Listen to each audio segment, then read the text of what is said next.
Hi folks, you're with Tassless today, your pushback channel, and thank you for joining this audio live stream. In this essay, I'd like to talk about the globalist planned future. What are the globalists planning for us? Well, they kind of give us a lot of hints. They wrap it up in sort of honeyed words, but they give us plenty of hints and come out with some odd sort of exhortations and attempts in strange ways to extol the supposed virtues of the future they have planned out for us, in which, by the way, we have no say. Shut up, peasant. Do what you're fucking told. But we're looking at a situation where the globalists need a certain population mass in the areas that they can best control. Now, the areas the globalists can best control are the ones with the most sophisticated communications and sophisticated surveillance and things like that. So that's not in the third world. They just can't sort of have that there. So it's only really in the first world where those sophisticated forms of surveillance, control and monitoring exist, which is thus why the globalists are absolutely hell-bent on controlling the first world and then moving the populations from the third world into the first world. So the need is for population mass. Now, this is why we see the mass migration. So I need a certain population mass. And the future is that the globalists will extract a small profit from lots of impoverished citizens who own nothing. And that the source of profits will be mega corporations of monopolies, oligopolies, cartels, and so on. And I'm assuming arbitrary courts that politicized ideological arbitrary courts, which will fine you for wrong thinking and so on. So they'll extract a small profit from each person, again, an impoverished sort of peasant serf society, and in order to make it profitable for them in mathematical terms, they need a certain threshold or mass of people to make that system or process function in the way that the globalists wanted to. So say in Britain, and I don't know what the number is, but given the mass migration to Britain and Australia and so on, New Zealand, they've obviously determined a population mass, give or take, that's required to make it profitable for them using, if you like, that globalist business model. So if you need to extract a certain amount of profit from a population, so say Britain needs 100 million, for example, 100 million people, and they take $1 a month or $1 a week or $1 a day from every person, $1 a day from every person, and that'll give them enough of a cash flow, enough profit, enough money to make their lives, rich and effortless and indulgent. This is the globalist elite, and they'll have their stakes and their private jets and so on, and the rest of us live in this serfdom-like state of poverty. There'll be a very small class of enablers and goons, in the same way that the mafia people hire standover men to go and threaten shop owners or something like that, threaten people, so you better do this or else, and shakedown type people. There'll still be those sort of people around. There'll probably be the judges and the police commissioners or something like that, and we're already seeing that now. The judiciary and the law enforcement and departments of justice have almost been completely politicized already. So we're close to that component of the dystopia is almost there now. Just think about it. If it wasn't for Donald Trump's putting those high court judges in, the constitutional judges, just think now the entire judicial landscape in the United States and by extension much of the Western world would be already controlled by the globalists. So this is the thing. They need a certain population mass because they want to impoverish that. If you've got a lot of rich citizens, it's not a big deal. But citizens or people who have no loyalty to the land, they have no political representatives, no independent courts. You can pretty much do what you want with them. Their lives, their existences, are utterly irrelevant. And so you need a certain population mass, and you just take a little bit of little bit from them every day. But because there are so many of them, it's a pretty profitable sort of gig. It's effectively a monopoly, of course. Now this is it reminds me of a group of vampires, and they just have these humans kept alive for the sole purpose of sucking blood from them, sucking a little bit of blood from every day. If you suck too much blood, then the human dies. Then you don't have an ongoing supply of blood, so you just have lots of extra humans there. So you take a little bit of blood from each and every day, then you can keep them all alive and all supplying with blood, nice fresh blood all the time. And so so it reminds me really of that, and I see that's the way we're going. Now the idea of a critical mass, coming through the sort of the economics background, say in any production or any business enterprise, you need to, I'll simplify this a little bit. You need to sell a certain amount of, boxes of stuff, units of stuff, certain amount of widgets to make the business break even, and then your profit occurs there. So you got a threshold of costs. So it's going to cost you $100 to set the business up or set up the manufacturing line, and in order to break even, you've got to sell 100 widgets. So in order to go beyond that and make a profit, you need more than 100 widgets. Now, as your profit margin gets slimmer, you need to sell more and more widgets. And so if you're looking on a slim profit margin, which you would get from impoverished peasant serfs, who aren't really producing a whole lot anyway, but you still need to keep them alive to extract profit from them.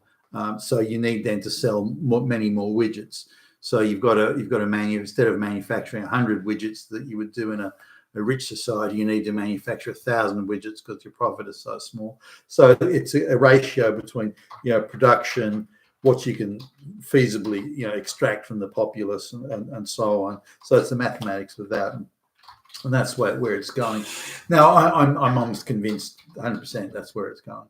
So now there are a few sort of wild cards to all this, and you look at societies like Japan, for example, which has not succumbed to the mass migration thing, and all credit to them, by the way.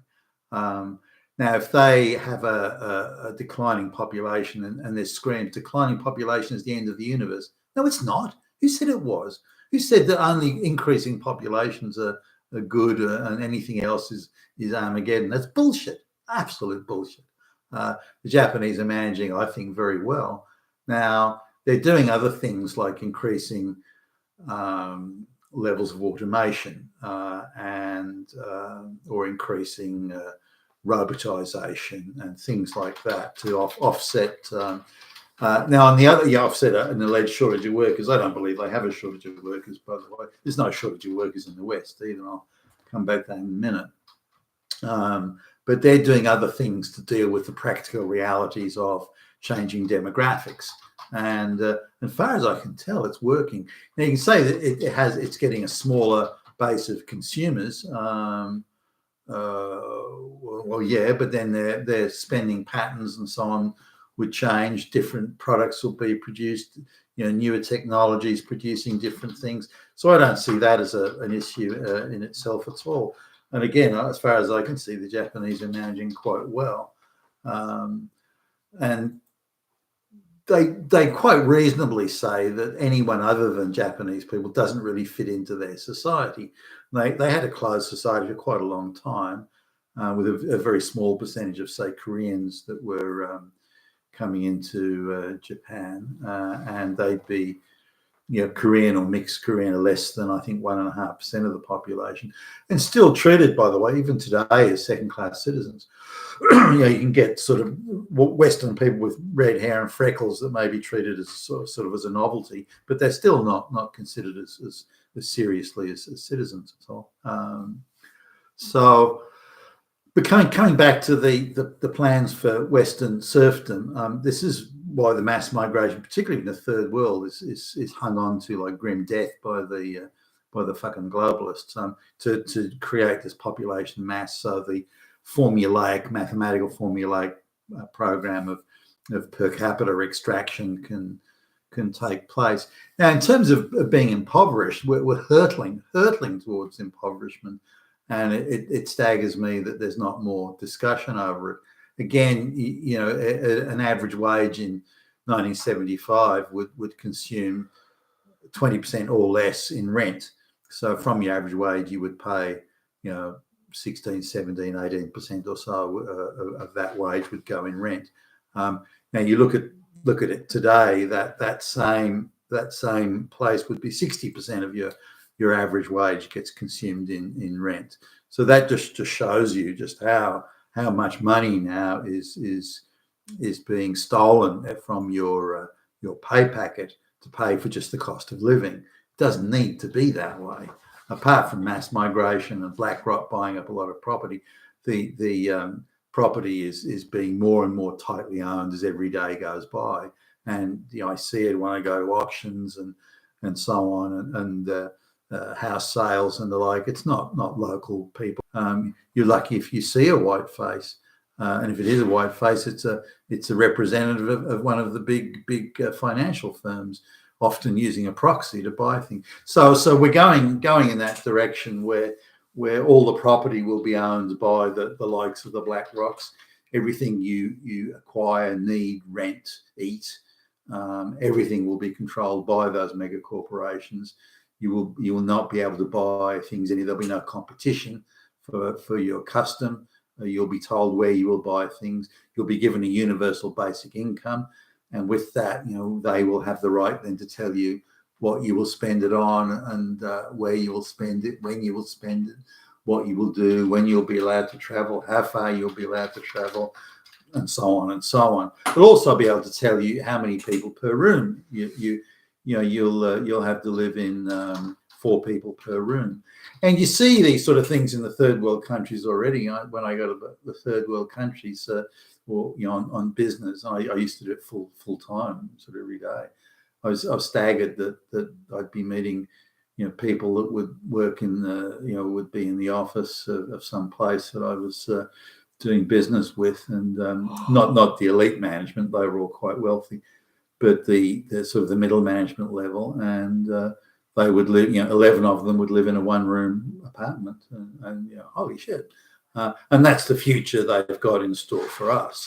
Because remember, their first priority is that they extract the profit. The whole idea is to create, if you like, a tax farm or a profit extraction farm where they take, again, a smallish amount per capita, but then they can only take a smallish amount because everyone's so fucking poor, and they'll manage it that way. And that's the situation we're heading. That's the dystopia.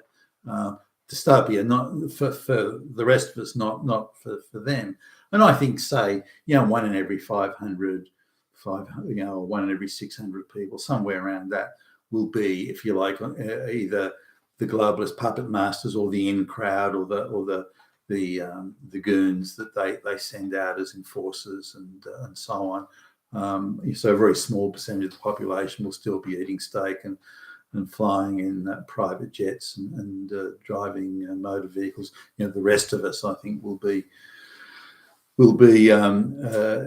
going back to the medieval serfdom or a modern, high-tech sort of variation of it. But when you wonder, well, why are they so wedded to this mass migration? I think that they have to achieve that level of that they have achieved that population mass threshold, which will then make it viable for them, numerically viable for them to put in that final stage of the globalist project. But we're heading there fast, and I think they know this, and I think we know this too, that if Donald Trump is unsuccessful or they stop him somehow, and they're trying hard to stop him from becoming president, and if he is able to become president, and I very much hope that he does, then every fibre of his body and those around will have to be absolutely dedicated to rolling back the globalist project. Now they know this is the gunfight of OK Corral that's coming along here. They know it, we know it, and if they do prevent Trump from getting in, there's no one else really in sight. That's it. The globalists have won, and it's game over. if they are unsuccessful in stopping him, and I hope they are, then we only have one last and fairly narrow chance of stopping the globalists. And it all rests on Donald Trump. You've been a taskmaster today, your Pushback channel, and thank you for listening.